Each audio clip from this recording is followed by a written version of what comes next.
తెరలేపుతోందంటే పాల్పడుతోందంటే అక్కడ కొండైన ఎత్తైన పర్వతాలు ఉంటూ ఉంటాయి. ఇటు ఖైబర్ పఖ్తూన్ఖ్వాకు సంబంధించి ఆ ఎత్తైన ప్రాంతాల్లో అక్కడ ఆ కొండ ప్రాంతాల్లో ప్రజలు ఉంటూ ఉంటారు. వారిని ఖాళీ చేయించి ఆ ప్రాంతాన్ని వాళ్ళ ఉగ్రవాదులకు ఇవ్వాలి అనేది వాళ్ళ ఆలోచన. ఎందుకని ఇక్కడ మన సరిహద్దుల్లో ఉంటే మనం లేపేస్తున్నాం, బెలూచిస్తాన్లో ఉంటే అక్కడ అవ్వటం లేదు, పాకిస్తాన్ ఆక్యుపైడ్ కాశ్మీర్ వాళ్ళ గిల్గిత్ బాల్టిస్తాన్ అంటూ ఉంటారు, కానీ అక్కడ పెడదామంటే అక్కడ అవ్వదు. పోనీ అది ఇది కాదు పంజాబ్లో పెట్టుకుందామంటే మరి వాళ్ళందరూ అక్కడే ఉంటారు రాజకీయ నేతలంతా. పోనీ సింధులో పెడదామంటే నమ్మకాలు లేవు వాళ్ళకి. సో ఇంకా మిగిలింది కాస్త కూస్త బెటర్ అని చెప్పి అనుకున్నది ఆఫ్ఘనిస్తాన్ సరిహద్దులో ఉన్న ఆ ఖైబర్ పఖ్తూన్ఖ్వాలో ఉన్న కొండ ప్రాంతాలు. సో అక్కడ ఇప్పుడు ఏమైంది, గొంతులో వెలక్కాయ పడినట్టు అయింది పాకిస్తాన్కి. ఎందుకంటే తహరీక్ తాలిబాన్ పాకిస్తాన్ వీళ్ళ మీద దాడులకు పాల్పడుతున్న సందర్భం, ఉద్రిక్తతలు ఎక్కువ అవుతున్న నేపథ్యంలో ఆ కొండ దగ్గర తమ ప్రజల మీద దాడికి పాల్పడిన కుసంస్కారం పాకిస్తాన్ది. అంటే తన ప్రజల్ని తానే చంపుకున్న దుర్బుద్ధి పాకిస్తాన్ది. అక్కడ దాడులకు పాల్పడింది. ఆ తర్వాత తహరీక్ తాలిబాన్ రిటాలియేషన్కి వెళ్ళడం, లేకపోతే అక్కడ ప్రజలు కాస్త నిరసన వ్యక్తం చేయడం, ఆందోళనలో ఉద్రిక్తతలు అక్కడ పరిస్థితులు మారిన తర్వాత ఆ రోజుల వ్యవధిలోనే మళ్ళీ ఆఫ్ఘనిస్తాన్కి పాకిస్తాన్కి మధ్య భీకర కాల్పులు చోటు చేసుకున్న పరిస్థితి ఉంది. ఆందోళనకర పరిస్థితులు తలెత్తాయి. ఇప్పుడు ఆఫ్ఘనిస్తాన్కి సంబంధించి సైనికులని దాదాపుగా 240 మందో 200 మందిని లేపేస్తామంటూ పాకిస్తాన్ క్లెయిమ్ చేసుకుంటోంది. ఇంట్రెస్టింగ్గా ఇదే అంశానికి సంబంధించి ఒకడు ఉంటాడు, వాడి పేరు ఎగ్జాక్ట్గా నేను మర్చిపోయాను, చెప్పే ప్రయత్నం చేస్తాను. వాడు ఏమన్నాడంటే పాకిస్తాన్కి సంబంధించి ఆర్మీ జనరల్లో వాడి పేరు ఏదో ఉంది.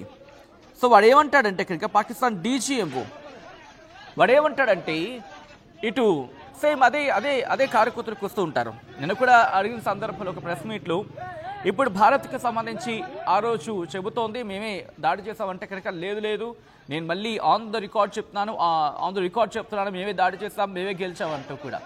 బట్ మనం మాటికి చెప్పాం ప్రూఫ్స్ గురించి. ఈరోజు ఆఫ్ఘనిస్తాన్ అదే అంటోంది, 58 మంది పాక్ సైనికులని మేము లేపేస్తామని చెప్పి కరెక్ట్ ఫిగర్ చెప్పే ప్రయత్నం చేస్తామని చెప్పి ఆఫ్ఘనిస్తాన్ చెప్తాను. ఎందుకంటే నమ్మదగిన సంఖ్య ఒక 50-60 అనేది.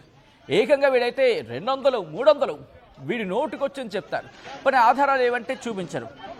పాకిస్తాన్ సంబంధించి సైనికులను పట్టుకున్నట్టుగా తాలిబాన్ సైన్యం పట్టుకుంది అనే ఆ అంశానికి సంబంధించి కాస్త విజువల్ రూపంలో అది కరెక్టా రాంగ్ అనేది పక్కన పెడితే చర్చకు సంబంధించిన విజువల్స్ ఏవో బయటకు వస్తున్నాయి.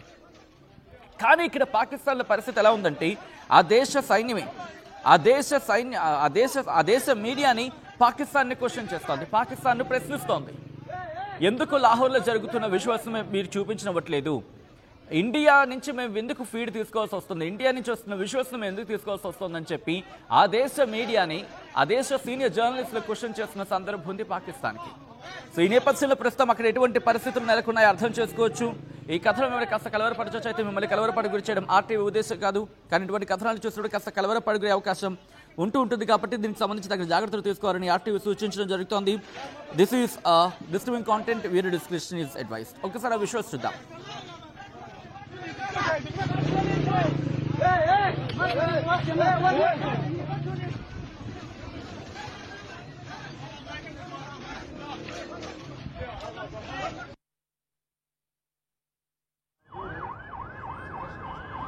Ouro Goré?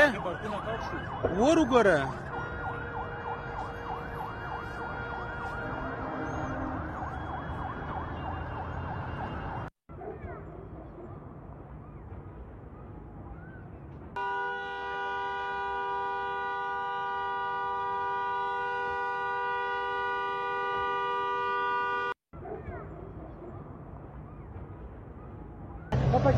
Guru da adinho ali do apartamento aí, inshallah, lá eu estou.